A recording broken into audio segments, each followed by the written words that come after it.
All right, everybody, back to the basics. I've got my vise, Clover's working on his. It's just the two of us again, walking on a highway like good old times. This is what it's all about. This is the Continental Divide Trail.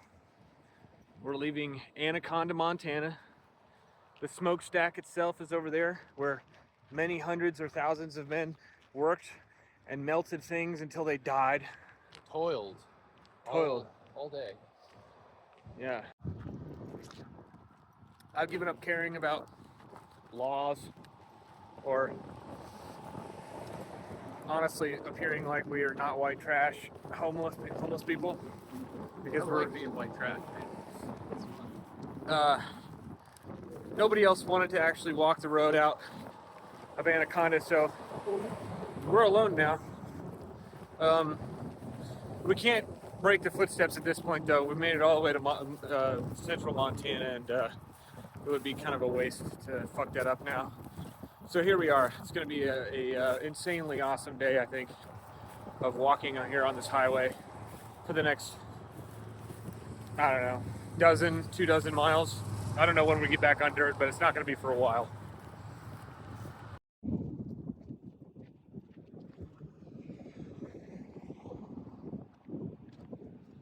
This is the last convenience store where we can throw things away, and Clover's so concerned about carrying a single 1/10 of an ounce aluminum can that he's gonna chug this twisted tea behind here. Yeah. We've really gone fully feral at this point. I'm not gonna stoop to that level. I'm gonna walk down the side of the highway and carry my trash with me, but you know, we can't all be elite. Some old folks just pulled over without us asking to try to give us a ride. And sometimes they push a little bit. They weren't unpleasant or anything, but it might be easier to just tell people, you don't want me in your car. I'm carrying like 20 kilograms of cocaine and you'll go to jail for at least probably the rest of your life. Forever. If we get pulled over with me in the car. It tends to get them to drive off a little bit quicker rather than just saying, I don't want to do that. We walked without breaking our footsteps. It's hard for people to comprehend that somehow.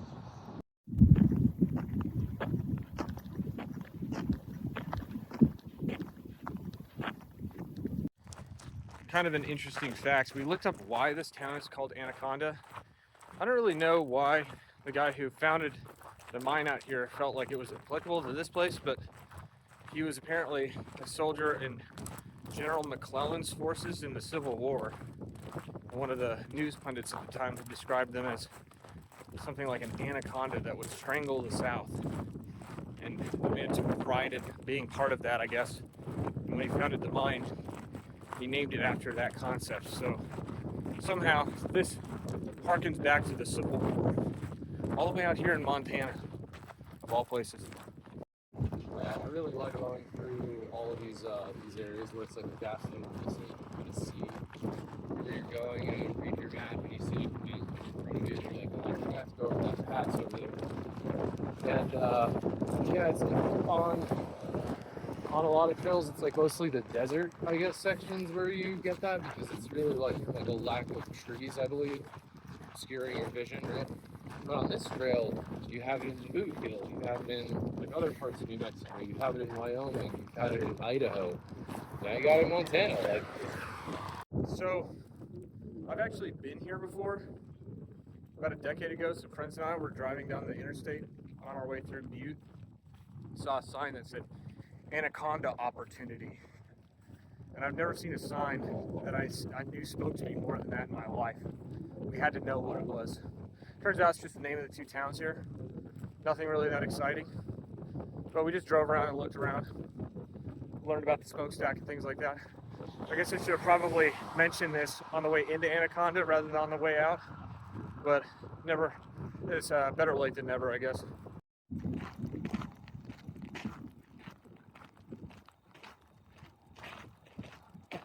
This is why we do it, folks. We've made it all the way to Interstate 90.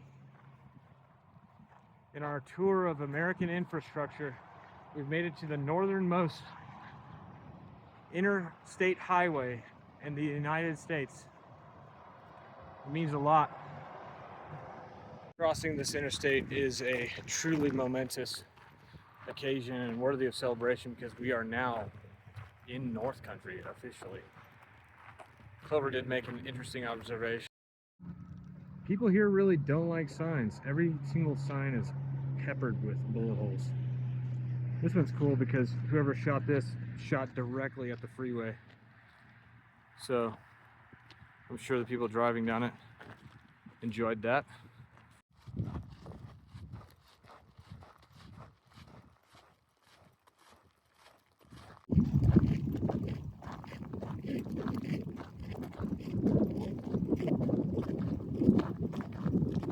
Supposedly there's a vicious dog or set of vicious dogs up here around this bend, and I'm gonna try to get a video of Clover being mauled, if that's the truth. There they are. Seem very friendly on first notice. What are you doing, buddy? This is just one of those dogs that just barks and people get freaked out about it. What's going on, buddy? Big scary dog. Yeah, just ferocious animals here just escorted us in once they decided that we weren't afraid of them. That's Nope, who we've been running into off and on for a little bit now. He just kind of left town a little earlier than us, and we ran into him a little while ago. Nope carried on, but we're set up here in this little flat spot right by a creek. It's basically the only place we would have been able to find a camp, right off the side of the road. There's actually work crew stuff on the side here that indicates they've been rebuilding this road, and there's about a 50% chance we'll wake up in the morning to heavy machinery, so fingers crossed. We're sitting on this log eating dinner, and it occurred to us that in 7 miles we reconnect with the route that people took that went through Big Sky, which cut off a ton of mileage. So we're likely going to run into a bunch of people who would have been weeks behind us on trail initially. Probably a lot of people who we've never met before. So the next week or so should be kind of interesting, because it'll be like being transported back in time, or like onto a different through hike with an entire cohort of people we've never seen before. I'm just leaving camp. Clover left a little bit before me, but that's become usual. All that's on the docket this morning is to follow this forest road up for another 7 miles or so until we hit the red line, and then head towards Helena from there.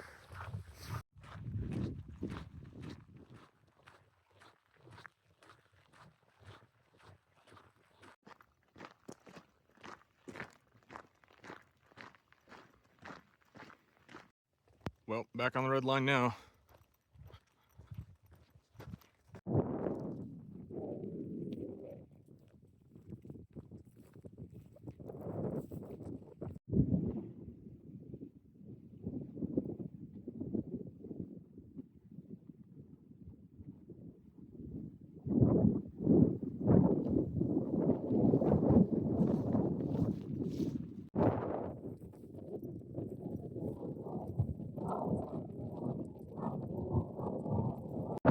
It did pour rain for a day, at least maybe a day and a half when we were in town, so it seems like all the wildfires were kind of tempered by that. We got some new ones up about it, and the smoke in general is nowhere near as bad now, so just looking up on that front.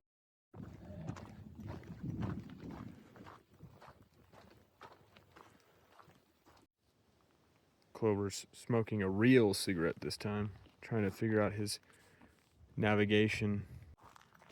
There really hasn't been much to see today. It's been like the last few weeks, kind of more or less 90% just in a forest like this, but I've kind of decided to take an alternate. I don't know if anybody else around me is, but just to pass the time, I'm doing this. It's just an unmaintained trail for the most part that kind of parallels the CDT for about 5 miles. So it'll be a slightly different view of the same trees, I guess. Other than that, it's just, yeah, been a boring day. This may have been a bad decision. It's not very maintained, as I said, and it's bordering on bushwhacking. There's a million dead trees everywhere, but hey, it's a change.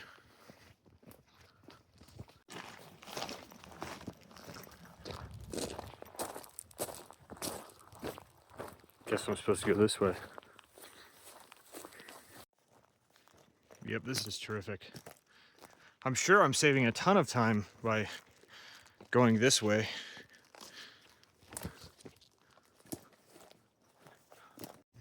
One of the most interesting things about this trail is just how you can get into a forest like this and walk for weeks on end. Weeks. And it just seem like you're in the same forest, like it just never ends. The CDT truly is just like a never-ending problem or puzzle or whatever. It's kind of unfathomable how many trees I feel like I've seen in the last few months. All right, after 2 hours on that, I'm back on the real trail. I think that was a waste of time, but you can't win them all. I like to do the alternates pretty often, and my philosophy on it is 9 out of 10 times they work out well, and 1 out of 10 they don't. And I think that was one of the 1 out of 10 that didn't. This is a new one. These trees are so dense here, you can barely see more than like 20 yards back into them. I wonder why it's like this here. This is a classic trail enigma. I come out here, I realize I've gone like 37 miles somehow. I lost track of time. Clover's probably, who knows, gone in the wind. And then Peppa and Splash show up behind me, which makes no sense. I think, what, you guys camped like 10 miles ahead of me somehow or something like that? I guess, yeah, 27 miles ago, 27 back from here. Peppa says 27 back from here. I don't know how, yeah, this makes no sense. Clover never showed up for, to camp. But I guess it's because I looked at the map and I somehow did like 37 miles today. No idea how I did that. I kind of lost track of time, so I will probably end up seeing him tomorrow.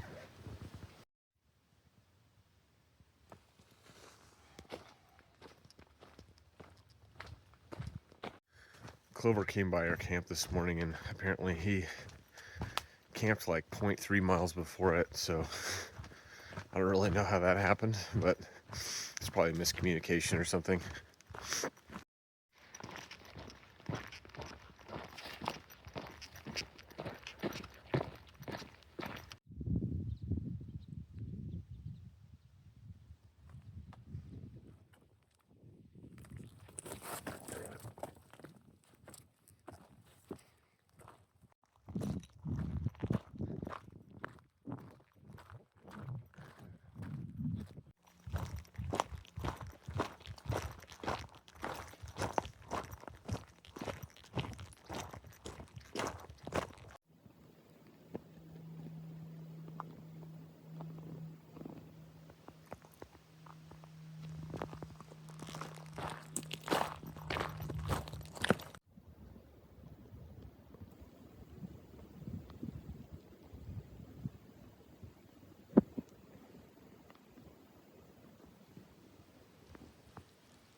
Want to make note of something and see what you think of it. Somehow we just zoned out and we're almost in Helena right now. It's like 11 a.m. We'll be there in a couple hours. We left Anaconda at like 2 p.m. 2 days ago. So we've effectively done this 75-mile stretch in 2 days. A little That- less. Yeah, does that feel like that actually happened? I don't Yeah, I mean, we did it. We had to put the work in, but yeah, Yeah, it's pretty fast. Yeah, I was totally zoned out the entire time, so it's kind of odd, but not complaining. Get to drink a coffee and have a Coke today. Mind you, we left town drinking while walking on a highway, so it was really high octane activity. So in perspective, that's even more surprising. Do you think we need to drink while leaving town more often?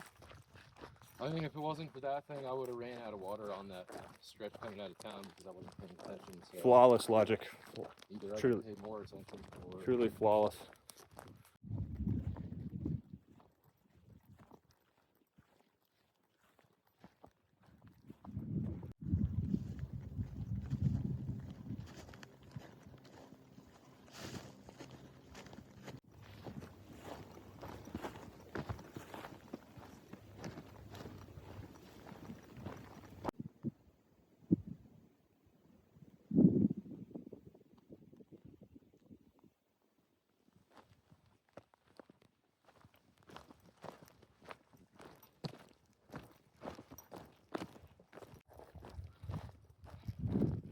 Almost to the pass.